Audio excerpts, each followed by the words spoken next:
একটা কাজের সময় কাজ করে না সাহেব। এ সালেব, সালেব এদিকে আয়, এদিকে আয়, এদিকে এদিকে সালেব এদিকে আয়, এখানে আয়, এখানে আয়, এখানে আয়, আয় ফেলবো দেখ।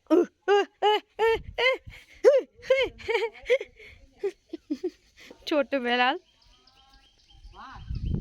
সাহেবের সাথে টাইম পাস করার পরে আমি রেডি হয়ে নিয়েছি। দেখো আমাকে দেখতে পাচ্ছ, খুব সুন্দর করে সেজে নিয়েছি। আমি এখন যাচ্ছি রানাঘাটে।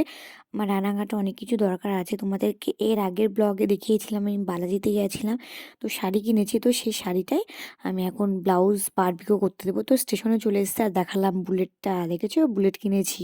তো যাই হোক, এটা কার বুলেট তোমরা গেস করতে পারো, করলে অবশ্যই কমেন্ট করে জানাবে। তো দেখো আমি চলে এসেছি রানাঘাটে। তো স্টেশনে নেমে দেখছি এত ভিড়, আমি নামতে পারছিলাম না। তো রানাঘাটে সব কাজ কমপ্লিট করে বাড়ি এসেছি। বাবা দেখছি একটা বড় বড় মানে গুড়ের মিষ্টি নিয়ে এসে। এটা আমার খুব ফেভারিট খাবার, আমি প্রতিবার শীতে 2-3 বার তো খাবোই, মানে 4-5টা করে খেয়ে নিই। তো যাই হোক, এখন খাওয়া দাওয়া কমপ্লিট করে আর একটা মিনি ব্লগের কতটাই বা বলা যায় বলো। তো বেশি বলছি না, চলো টাটা, গুড নাইট, দেখা হচ্ছে নেক্সট কোনো ব্লগে, বাই বাই।